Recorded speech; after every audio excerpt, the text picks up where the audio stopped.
કડીવાલે બાબા એક ખૂબ જ મોટા ઝવેરી હતા. તેમની 16 તો સોના ચાંદીની દુકાનો હતી, મોટો બંગલો હતો, પતિ પત્ની અને એક 16 વર્ષનો દીકરો. આમ 3 જણ ઘરમાં રહેતા હતા. 16 તો મોટર કાર હતી, 16 તો મુનિમ હતા. રોજ બપોરે 4 વાગે બધા હિસાબ, રૂપિયા, દાગીના જે કંઈ હોય તે લઈને શેઠને હિસાબ આપી દેતા. આ 16 મુનિમમાં એક અમીચંદ મુનિમ હતા. તે રોજ વર્ષોથી આ બાળક માટે ચોકલેટ, ભાગ વગેરે લાવતા હતા. પણ અમીચંદ શેઠ હમણાંથી 2-3 દિવસ થયા આવ્યા નહીં.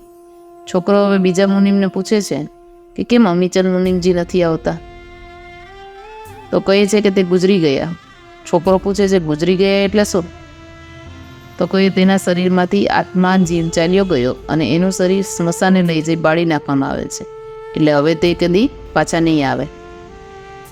નાનો બાળક 16 વર્ષનો, એને મનમાં થયું કે મારે પણ એક દિવસ આ બધું છોડીને જવું પડશે. એના કરતાં ચારિત્ર લઈને સંસારનો ત્યાગ કરું તો સારું રહેશે. મા બાપની રજા માંગે છે, મા બાપ સમજાવે છે. આટલી બધી જમીનો, બંગલા, ખેતરો, 16 તો કાર, 16 સોના ચાંદીની દુકાન, આ બધું તારું જ છે. દીક્ષા લેવી સહેલી નથી. ઉગાડા પગે વિહાર કરવાનો, ઘર ઘર ફરીને ગોચરી લેવાની, ખાવા પીવા સૂવાની બધી મર્યાદા. તું આજ સુધી રાજાની જેમ રહેલ છો, તારાથી આ બધું સહન ન થાય. તારે અમારો વંશ લગ્ન કરીને આગળ વધારવાનો છે. અમારે તો અમારા પૌત્ર પૌત્રીને રમાડવા હો. આ માટે આ વાત તું ભૂલી જા. પણ આને માથે દીક્ષા લેવી છે સિવાય બીજી વાત નથી. મા બાપ પણ જૈન દેરાવાસી, મૂર્તિ પૂજક અને ધર્મિષ્ઠ છે.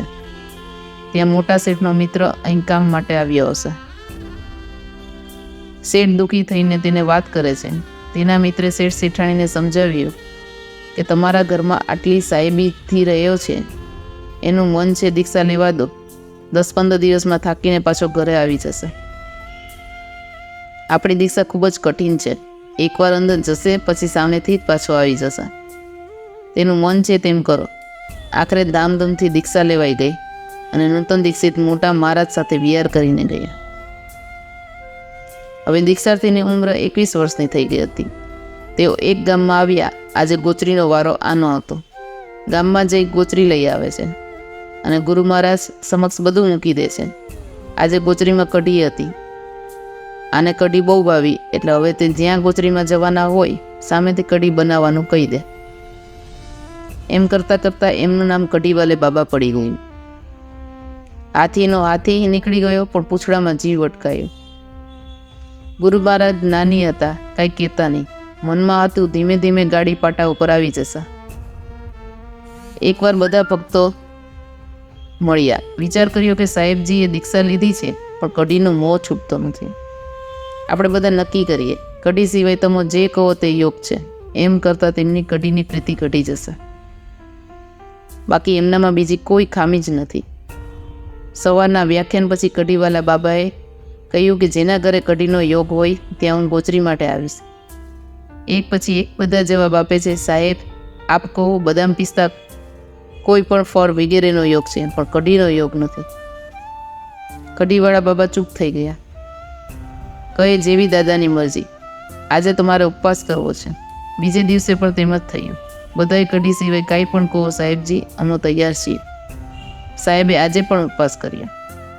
આમ કરતાં કરતાં 11 દિવસ થયા.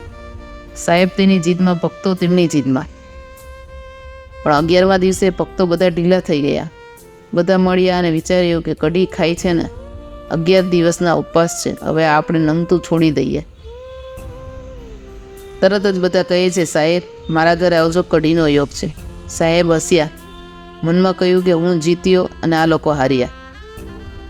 ખુશ થઈ ગયા કે હવે કાલથી કઢી ચાલુ થશે.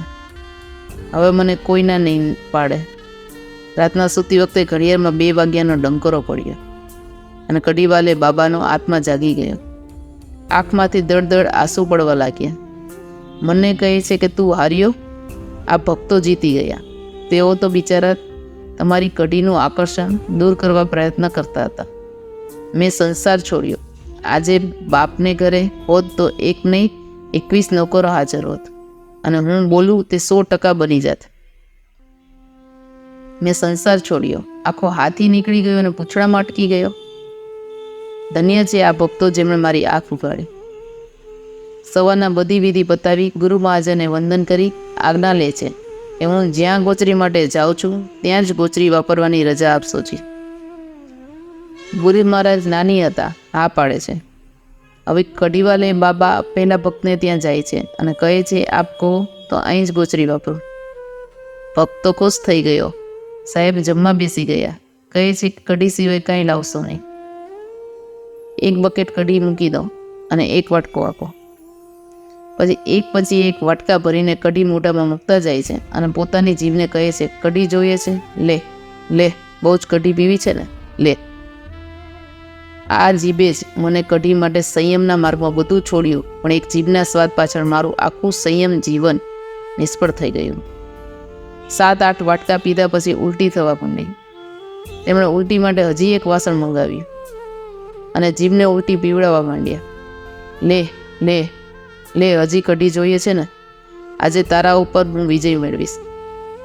ભક્તે સાહેબનો હાથ પકડી લીધો. સાહેબ ઉલટી ન પીવાય. સાહેબ પછી ઊભા થઈ જાય છે અને તે વખતે કઢી આજીવન નહીં ખાવ તેમ બાધા લઈ લે છે. નામ કઢીવાલે બાબા જ રહ્યું, પણ હવે કઢીની આજીવન બાધા લઈ લીધી અને ત્યારબાદ જીવનમાં તેમણે ઘણી તપસ્યા કરી અને ચારિત્ર ધર્મ ખૂબ જ સુંદર રીતે પસાર કરી 72મા વર્ષે દેવલોક થયા. આપણને જીવનમાં દુઃખો કર્મોના ઉદયે આવે છે. કર્મો પાપાચરણના કારણે બંધાય છે. ધર્માચરણના માર્ગે વળો તો દુઃખો નાશ પામી જાય, સુખો અવશ્ય હાજર થઈ જાય છે. પણ દુઃખની વાત એ છે કે દુઃખી જીવો ધર્મનો રાહ પકડતા નથી. ધર્મનો રાહ પકડાઈ જાય તો સહાય લેવાવાળો વર્ગ સહાય દેવાવાળો બની ગયા વિના રહેને. કોઈની સહાય પર નિર્ભર રહેવાની બદલે જો પુણ્યનું પ્રોડક્શન ચાલુ કરી દેવામાં આવે તો પગભેર થઈ જતા વાર નહીં લાગે.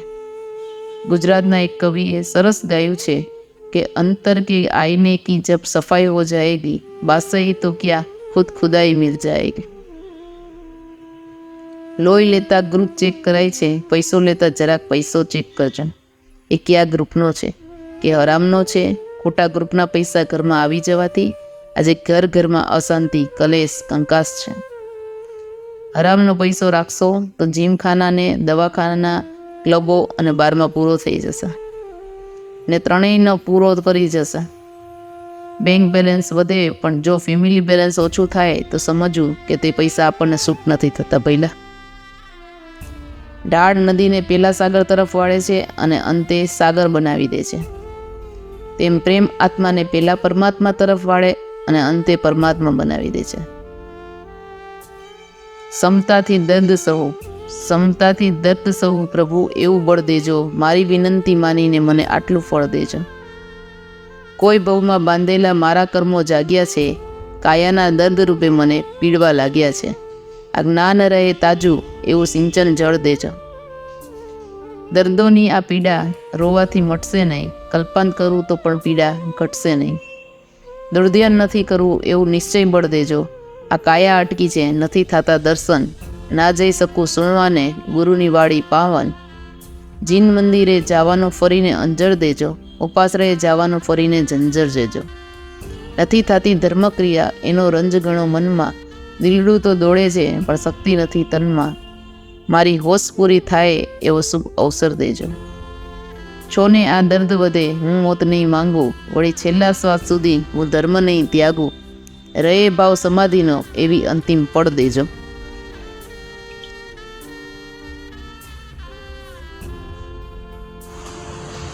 તો આવા જ નવા પ્રેરણાદાયી અને જીવન સાર્થક બનાવવા માટેના વિડીયો જોવા માટે અમારી ચેનલને લાઈક કરી અને સબસ્ક્રાઈબ કરો.